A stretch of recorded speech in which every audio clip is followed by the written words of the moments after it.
déjà. Et là, de venir sur la Côte-Nord, quand on est quand même dans les premières projections, c'est la 5e ou 6e projection, c'est vraiment un grand privilège et puis au plaisir de discuter, d'échanger avec vous après le film. On vous souhaite un bon film. Je vais passer la parole à mon co-réalisateur, Nicolas Boisclair.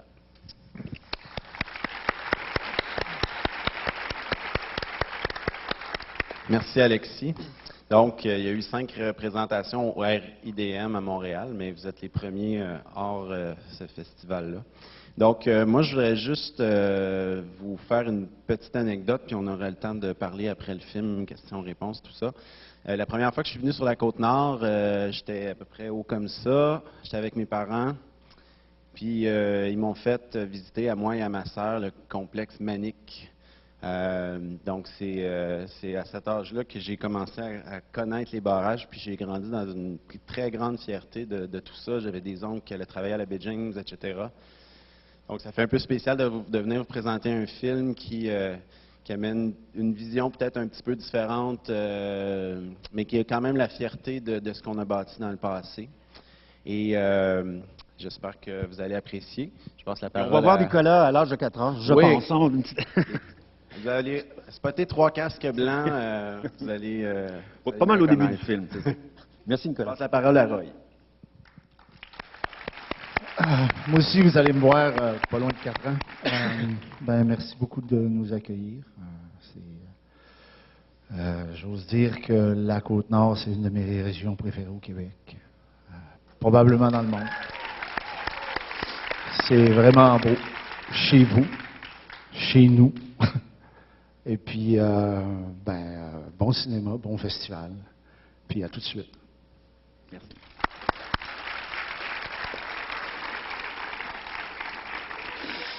Eh bien là, c'est le temps, ça serait le temps, moi, je pense, de visionner vraiment ce magnifique film. Mais en tout cas, vous ferez votre idée là-dessus, on va en parler après la projection.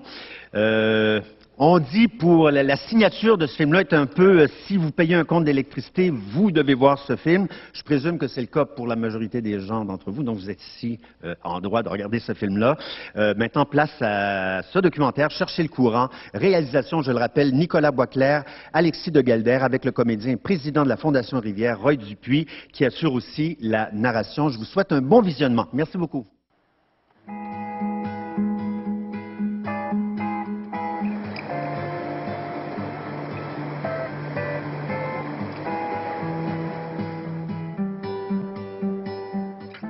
Pas décider pour la population québécoise, il faut que ce soit eux et qu'ils aient tous les outils nécessaires pour le faire. Sur la Côte-Nord, au nord de Havre-Saint-Pierre, la rivière Romaine coule sur 500 km. Hydro-Québec a prévu y compléter en 2020 la construction d'un complexe hydroélectrique de 4 barrages. Est-ce qu'il y a un marché pour ça? Ou encore, est-ce qu'il y a d'autres modes de production qui seraient moins chers que ça? On a trouvé le courant de la rivière, puis là, on a trouvé le courant éolien. La ressource éolienne québécoise est à peu près 100 fois la quantité hydraulique qu'on a déjà harnachée au Québec. Ça fait que la ressource, elle est immense. L'avantage, c'est l'indépendance, mais l'énergie solaire dépend du soleil. On a effectivement un taux d'ensoleillement aussi important que Barcelone. Il y a les biogaz que je connaissais moins. Le fumier est considéré comme un polluant, souvent, par les gens. Tandis que si on le met dans le méthaniseur, ben là, il n'envoie plus son méthane dans l'atmosphère. En Allemagne, il y a 4500 fermes qui font ça. Au Québec, on en a 2. L'hydroélectricité vache à lait du gouvernement, c'est fini depuis la Rupert. Quand on aura harnaché la dernière rivière, il va bien falloir faire quelque chose d'autre. Mais qu'est-ce qu'on va faire à ce moment-là qu'on ne saurait pas faire aujourd'hui?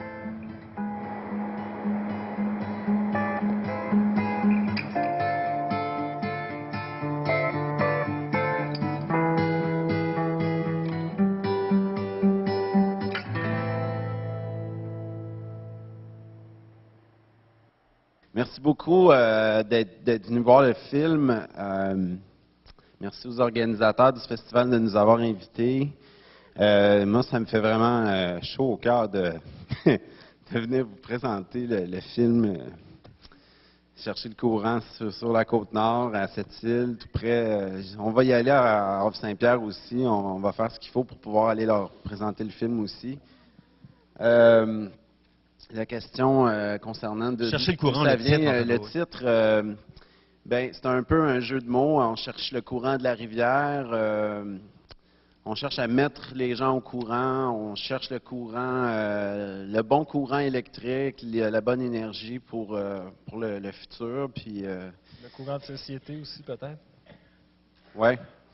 Donc, c'est un peu ça qui nous a inspiré le titre. Puis, d'ailleurs, on est en train dans ces jours-ci, de choisir le titre anglais qui va devoir représenter la même image. Là, on recherche à avoir le bon courant, finalement.